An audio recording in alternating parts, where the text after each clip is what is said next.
So I know this is going to be weird, maybe, and a bit jarring. Like if you have motion sickness, you shouldn't watch this. Um, and if you've seen any part of my videos, you know that I just sit and talk, and usually the scenery doesn't change much. And ironically, it's not going to change much here either, even though I'm moving. I've had a really, really hard few weeks. I've had a hard time ever since I was born, I feel like. But just the past 3 weeks or so have been really, really difficult. Like, I've been going through the darkest places in my being, in my in my current, well, it's not even my current past, and like my history, and it's just that I've been going through that and going through humanity's darkness. And this is prompted by, of course, what's going on in the world and the way people seem to be with each other a lot, which is unnecessarily unkind, pushy, aggressive,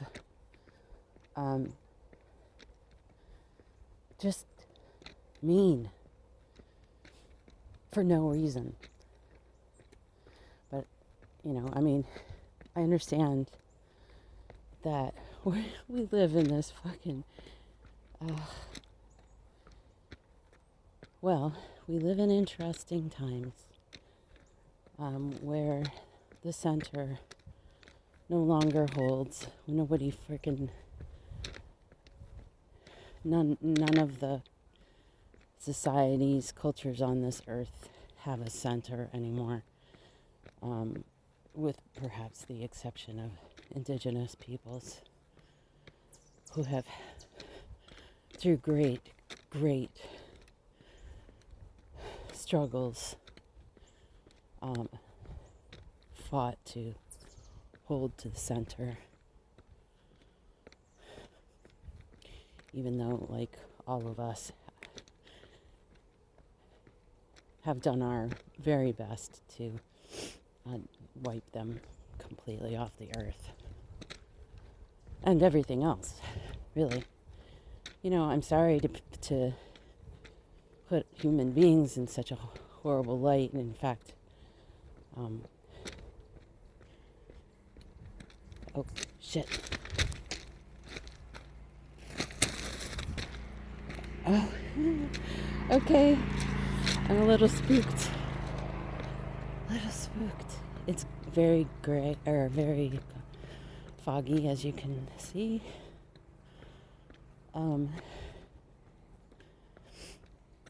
I was about to say, and I got sort of stymied, and then I got scared because I thought there was a train coming. I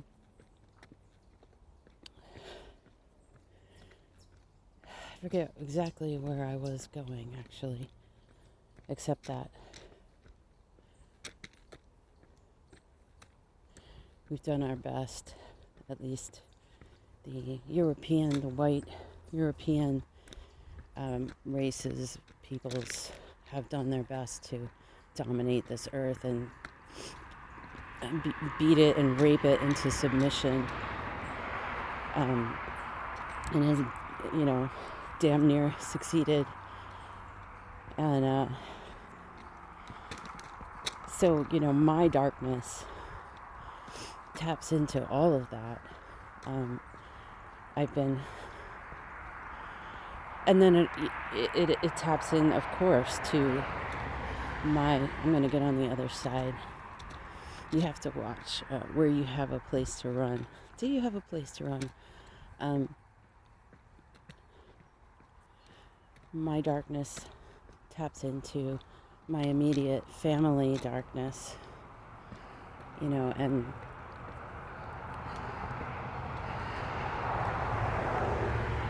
I've been thinking a lot about my grandmother,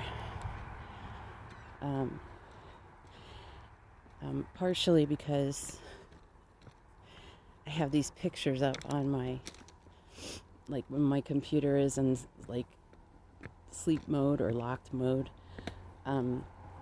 it just plays these pictures, and among them, there are hundreds of pictures that cycle through, but among these pictures, and which have been prominently shown for some reason, they keep cycling through, are these old slides that my brother digitized and gave to my mom a couple Christmases ago.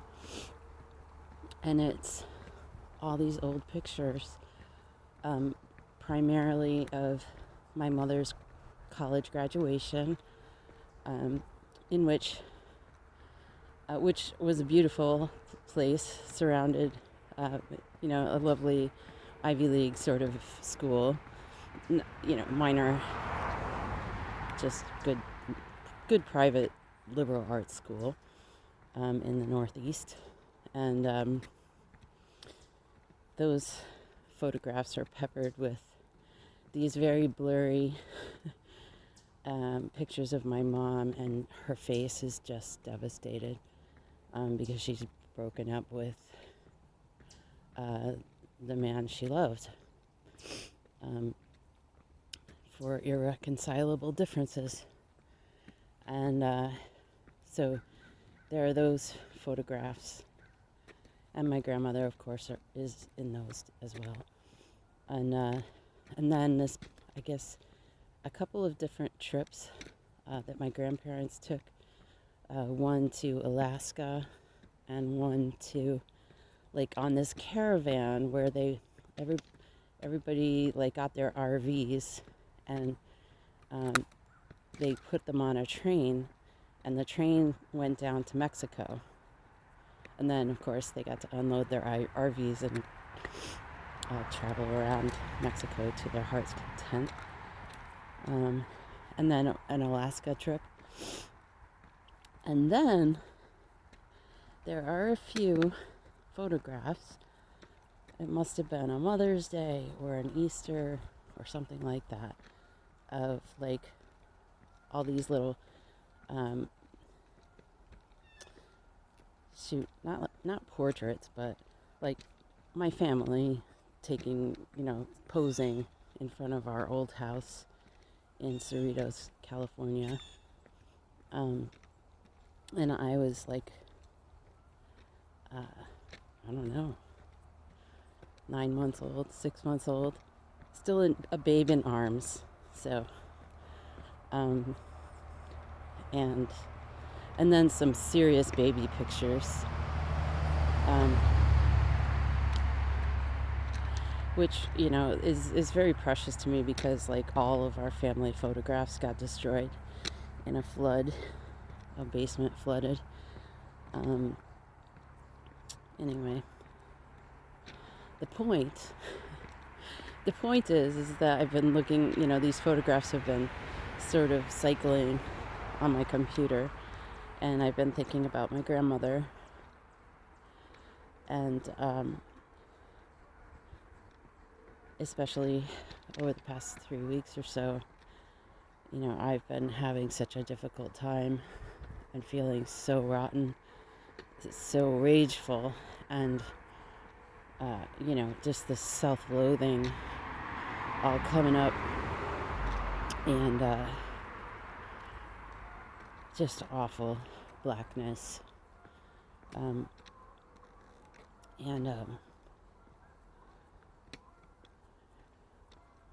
my grandmother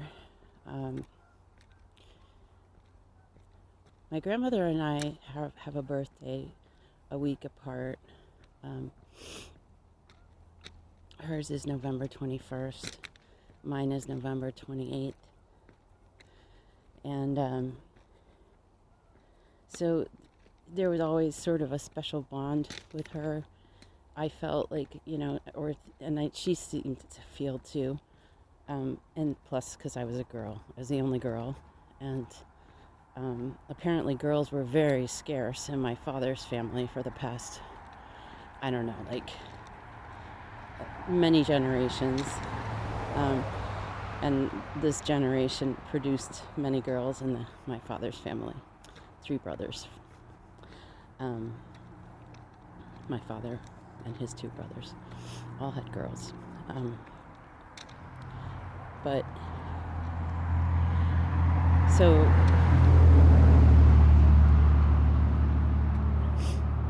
my grandmother and I had a special bond, I felt. And she got me in a way. I think that she had, well, I'm not gonna go there because it's not really pertinent to the story. So my grandmother turned 7 on November 21st, 1917. And a week later, on Thanksgiving Day, which I need to check to see if it was actually my birthday, but I have a feeling it was. I know I looked it up before, but I can't remember right now whether my birthday was the same day of that Thanksgiving. But on that Thanksgiving Day, her father, who was an electrician in the mines in Illinois, he took my grandmother's oldest brother, who was also an electrician at 16 years old,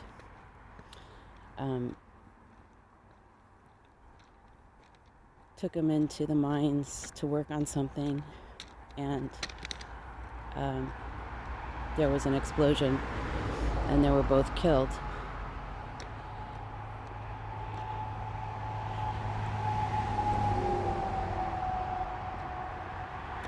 So this was a week after my grandmother had turned 7, and from that moment on, that day on, she and her brother Charles were sent to foster families, a series of foster families, and not together. Actually, Charles, I was wrong about that. My grandmother was sent to a series of foster families. My Uncle Charles was luckily sort of taken in by this couple.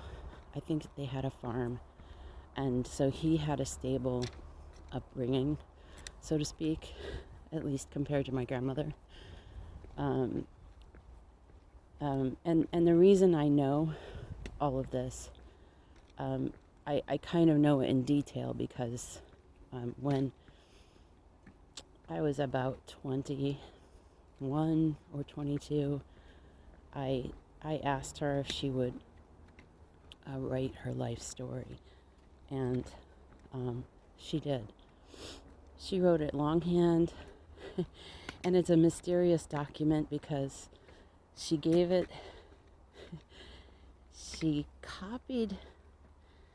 wrote it out longhand, and then she made copies of it. And the copy she gave me has a handwritten, like a legitimately handwritten, like cover, saying that she wrote this for her granddaughter, whom she loves very much.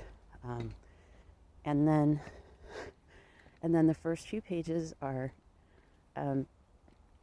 legitimately handwritten, and then the next 20 pages are copies of handwritten pages. And when she gave it to me, she also gave my mother a copy. I'm not sure if she gave anyone else a copy, but my mother's copy is slightly different. And so this is a mystery because I don't know, none of us know really And I would like to examine both documents, but I'm not sure if I can. I'm not sure I have access.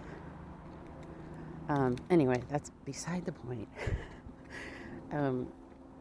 It's an interesting document, and there's stories behind it, but she told the story, and she could have been a writer, you know. She knows how to tell a story, write a story.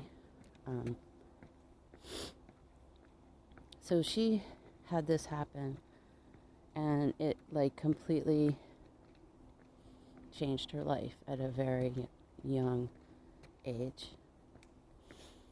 And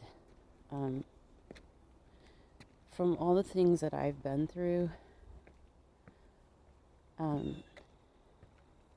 well, let me go back to my grandmother. So she was raised in a series of foster families, some of them nice, some of them not. My cousin asked me, I was telling her about this the other day, and she asked me, and was there something, sexual? And I'd never really thought about it, but I mean, she didn't say in her, she didn't say anything about anything like that in her story, even though she does recount obliquely a rape that occurred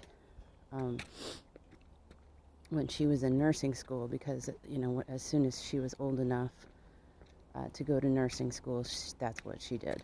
And back then you could just go to like hospitals would have schools attached to them, and you would study and live there, and they were fairly strict places back then. And her roommate and her boyfriend arranged a blind date for my grandmother, and they went out on a double date, and then her roommate and her roommate's boyfriend left my grandmother alone with this guy she had just met, and he raped her. So, not only was she raped, but what she was basically set up by her roommate. Oh my God.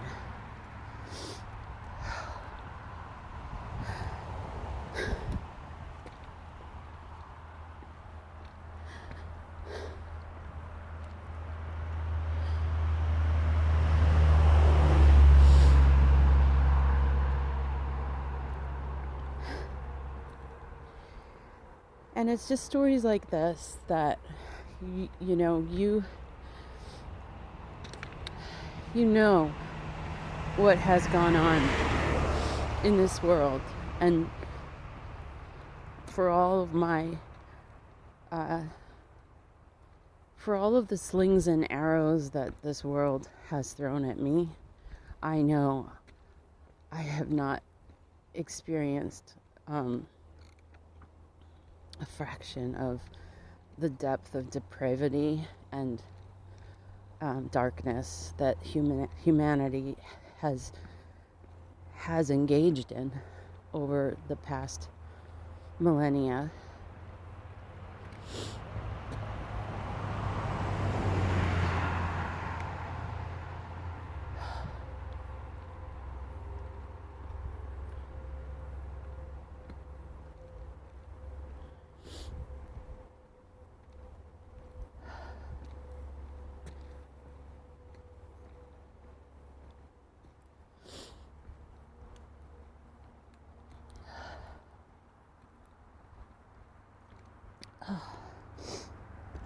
There's my turkey tails.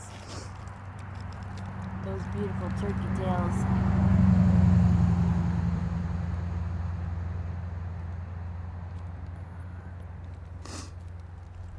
Oh my God. I feel like I need to stop